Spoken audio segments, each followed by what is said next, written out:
están? Es lunes 12 de junio de 2023. Es el podcast Política para Adultos con Pepe Out y Jaime Belolio, en una edición, en un día lleno de noticias. Pero antes de ir a toda la noticia, déjenme simplemente hacerle un pequeño homenaje. Dijeron ustedes dos, Jaime y Pepe, que tenían sospechas de que podía ser que la popularidad del presidente Boric no durara mucho después del alza que tuvo post discurso a la nación, cuenta pública, y porque el domingo pasado él estaba con 40 puntos y en una semana cayó a 33.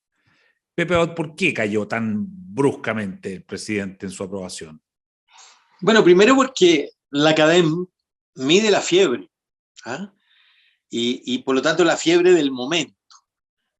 Lo que es propio de las encuestas telefónicas y que se dejan influir muchísimo por el momento. Y el momento era el momento de una gran producción televisiva controlada desde la A a la Z por La Moneda, con cadena nacional después de 2 cadenas nacionales en la práctica el mismo día, en fin, con un paquete de anuncios, con la posibilidad de alinear todos los logros, en fin, o sea, el paraíso, y con un comportamiento mediático de manejo de la escena digno de elogio, ¿ah? Interactuando, en fin, el señor Corales, digamos, ¿ah? Y preguntándole al general de Carabineros, y el general de Carabineros afirmativo presidente, en fin, ¿ah? No tenía otra igual. Claro, todo eso por supuesto iba a redundar, lo dijimos, en un alza, pero luego viene el cotidiano, y el cotidiano de esta semana ha sido malo para el gobierno, ¿ah? Ha sido malo para el gobierno, a pesar de que el gobierno extrañamente rechazó la mano que le tendía la Suprema y prefirió abalanzarse sobre Vivanco y presionar, además, vía amenaza de acusación constitucional incluida, para que retrocediera. Yo pensé sinceramente que el gobierno iba a aprovechar de sacar las castañas con la mano del gato, es decir, de dejar que la Suprema hiciera su trabajo, que en la práctica enmendara la situación previa que lleva a un riesgo de quiebre del sistema, pero por supuesto no podía ser el gobierno el que hiciera eso, y entonces la Suprema le estaba ofreciendo la mano, pero le negó la mano, ¿ah? Le negó la mano pensando que este es un tema popular, naturalmente. Es muy impopular el salvataje a las ISAPRES, como lo fue el salvataje a los bancos en su momento. Es muy popular la idea de que hay una deuda y que esta debe ser pagada. Por lo demás, muchos imaginaron que esa deuda iba a ser como el retiro, una especie de sexto retiro, de sucedáneo del retiro, ¿eh? En plata constante y sonante. En consecuencia, el gobierno prefirió escoger esta causa, comillas, popular, ¿ah? Para compensar por lo demás todas las otras causas en las que está inmersa, que son prácticamente todas impopulares. Claro. Ahora, el problema que tiene eso es que es popularidad para hoy y impopularidad para mañana, porque la opinión pública es muy frágil. En el momento que pasemos de hay que cobrarle lo que deben las ISAPRES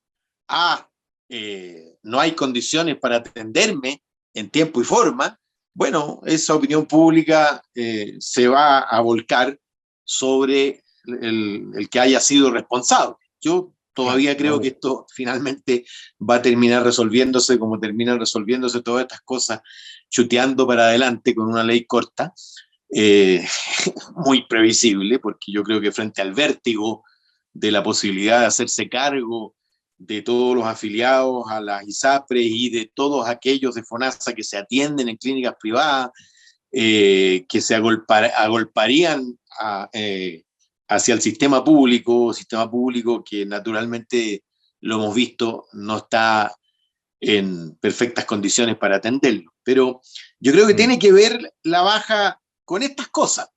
Claro. ¿Ah? Creo que la la sospecha de amateurismo que existe en la opinión pública, de pronto se confirma y se refuerza con, por ejemplo, los datos del contraste que puede ver la gente entre la gestión de la pandemia, que fue muy criticada en su momento, y la gestión de la crisis del virus incisional. ¿Ah? Claro. La idea de que el Estado no es capaz de controlar y en el fondo de incorporar al sector privado en la gestión de las camas críticas, en fin. Sí. La tardanza en sacar al subsecretario, que creo yo terminará saliendo, pero yo creo que todas esas cosas, el comportamiento político, digamos, mira, el problema que hay en la modernidad actual es que no existen los compartimentos estancos como antes. Antes un político iba a su partido y le hablaba inflamados discursos, y luego iba a la CMPC y tenía otro discurso, y luego iba a los adultos mayores y tenía otro discurso. Hoy día no existe eso. No existe el compartimento estanco. Lo que tú dices en el aniversario cuarto de tu partido y la manera en que haces eso impacta sobre el conjunto de la sociedad. Y yo creo que, por supuesto, ese comportamiento lo aleja de la gente, porque evidentemente le está hablando a su gueto, digamos. Y el lenguaje, y la actitud, y la disposición, y el tipo de conceptos, en fin, no son conceptos que calen en la opinión pública en general. Entonces, claro, era bastante previsible, y por eso lo dijimos, que volviera a foja cero. Jaime, ¿cómo lo ves tú, este bajón de esta semana? Mira, yo de lo que dice Pepe, déjame solo sumarle un par de antecedentes. Acuérdense que cuando termina el discurso, que es el más largo de la historia, todavía no sabemos si fue con querer o sin querer, pero fue el más largo, y termina un diputado diciendo que el presidente era un líder espiritual y moral. Entonces, cuando de nuevo el discurso presidencial se ve como un libro de autoayuda o como de un chamán, digamos, evidentemente significa que el estándar que se le está pidiendo es demasiado alto, y eso genera también una distancia con las personas. El momento de la cuenta pública es el momento de la SECOM, a mil, en donde además la vocería de gobierno tiene el rol de saber las cuñas antes, de distribuir a los ministros y ministras para que vayan a cada uno de los lugares. O sea, si no subes después de la cuenta pública, es que sí te mal tu pega. El problema es sostenerlo. Y entonces la hiciste mal, Jaime. ¿eh? No, subimos. Siempre subimos un par de puntitos. No subió ninguna. Siempre subimos un par de puntitos. Subimos un par de puntitos después de la cuenta pública. Ahora, lo que pasa es que para subirla, uno necesita tener a los soldados después que te acompañen en la estrategia comunicacional. O sea, si después lo que va a ocurrir es que solamente hay un mar, digamos, de crítica, ahí es algo que, como decíamos la vez pasada, es inteligente, pero me parece que está al borde de la autonomía misma de la prensa en generar sus propias noticias, que es hacer un resumen obligatorio en la noche de la cuenta pública. En términos comunicacionales, claro, es atractivo, pero a mí me parece que está en el borde de lo que no se puede hacer. Pero vamos a la otra, que es que pasar de esa espiritualidad y moralidad superior, digamos, y liderazgo, a la incapacidad absoluta, completa y total de hacer gestión de camas, hacer gestión de salud pública. Es decir, los mismos que nos trataron a nosotros de miserables, de criminales, que nos presentaron querellas penales, los mismos que gritaron y vociferaron sobre la importancia de la comunicación de riesgo, hoy día ellos mismos son incapaces de poder conseguir una cama. Y además fueron sorprendidos mintiendo. Porque el subsecretario Arauz dice una cuestión increíble, dice que sí, que las derivaron a la clínica Las Condes y que inclusive habían pacientes allá. Y después la ministra dice que en verdad no, porque la Contraloría dice que no podían mandar pacientes. Las dos cosas eran falsas. Ahora, eran confusiones involuntarias. Ok, dejémoslo así. Pero la verdad es que le pesa a los actuales, no a la ministra, pero sí al resto.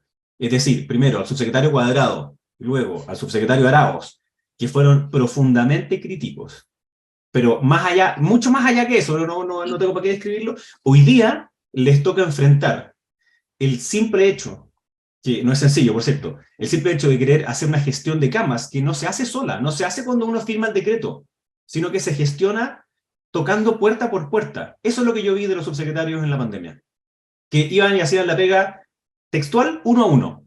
Y cuando no encontraban camas en un hospital o una clínica, iban físicamente a ver si qué es lo que necesitaba. Es más difícil, además, hacer una cama UCI pediátrica que una adulto, porque requiere más equipo y tiene que ser más especializado. Pero esto es algo que se sabía hace mucho rato. Si una de las ventajas, comillas, que tiene Chile con respecto a la influenza y por tanto a los virus respiratorios, es que esto primero ocurre en el hemisferio norte y después ocurre en el hemisferio sur. Y ya habían varios expertos diciéndote en enero, en marzo, de que este año iba a ser peor por la falta de anticuerpos en los años anteriores y qué sé yo. Entonces, a pesar de todo eso, hubo una desidia absoluta y total con respecto a la vacunación, y en eso era responsabilidad del ex subsecretario Cuadrado, y luego entonces de la gestión de camas. Me parece que es una mala idea lo que ha hecho sí el Partido Republicano de hacer una acusación constitucional. Por varias razones. La primera es porque este es un tema que es absolutamente ciudadano y tiene que quedarse allí. Pretender trasladarlo esto a una discusión puramente política aleja de la posibilidad de solución. Y eso obviamente es algo que es castigado por parte de la ciudadanía. Y segundo, porque si, esto es como el dicho, ¿no? Si lo único que tienes es un martillo, todo lo que ves son clavos. Y no puede ser que la única herramienta disponible para fiscalizar o criticar al gobierno sea hacer acusaciones constitucionales. Eso es lo que ocurrió en el periodo pasado. Y no debiera ocurrir de nuevo. Entonces creo que el gobierno cae por su falta de experiencia, por su impresionante deficiencia en gestión sistemática, como decía Pepe, este amauterismo, que queda nuevamente graficado en algo que es muy sensible, porque hoy día son niños, pero luego, después de las vacaciones de invierno, lo que ocurre es que los cabros vuelven a clase, se vuelven a enfermar y por tanto puede haber de nuevo un rebrote de IBRS, de sincicial, y además va a estar con la influenza, y son adultos mayores. Entonces, puedes tener ese, que se junten dos malas noticias, es decir, que ahí sí pueda colapsar la red. Entonces, necesitas de generarlo y no se ve que hoy día el gobierno quiera hacerlo. Y por último, el tema de las ISAPRE, esto no es una comedia de equivocaciones, sino que es una tragedia de equivocaciones, en donde veo que por parte del gobierno ganó la tesis más bien ideológica de aprovechar la oportunidad de echarse las ISAPRE. Y me parece muy sorprendente que el ministro de Justicia haya podido leer el fallo de la Corte Suprema en tan pocos minutos, describirlo tan bien como si fuera el vocero de la Corte Suprema. No se entiende porque él sale a explicar más que la Corte Suprema lo que había dicho la Corte Suprema. Y en algún minuto creo que es importante volver a tocar el tema de que la Corte Suprema se está atribuyendo una serie de facultades que simplemente no tiene. Si es que hay un fallo con efecto general, eso se llama ley. Y la ley no la hace la Corte Suprema, sino que la hace el Congreso Nacional o también con aporte del Ejecutivo. Pepe, dijiste que el subsecretario va a caer o podría caer, o tú crees que va a caer, debiera caer para descomprimir esto, o tú crees que es irrelevante ese tema. Mira, yo creo que en todas las crisis tiene que haber un responsable. Y el responsable más identificado es naturalmente el subsecretario. ¿Ah? Es el encargado de esa gestión. Y bueno, cuando se recarga de electricidad a tu casa, salta algún tapón. Y si no salta, corres el riesgo de que se incendie todo. Y por lo tanto, el gobierno debería ser más rápido en hacer saltar los tapones cuando corresponde, creo yo. Claro, porque en este caso, lo decía Jaime, Republicanos está evaluando la posibilidad de una acusación constitucional contra la ministra de Justicia, digamos. Probablemente, si es que cae el contra la ministra de Salud. Perdón, contra la ministra de Salud. Y si cae el subsecretario de redes asistenciales, a lo mejor ahí se descomprime el tema, ¿no?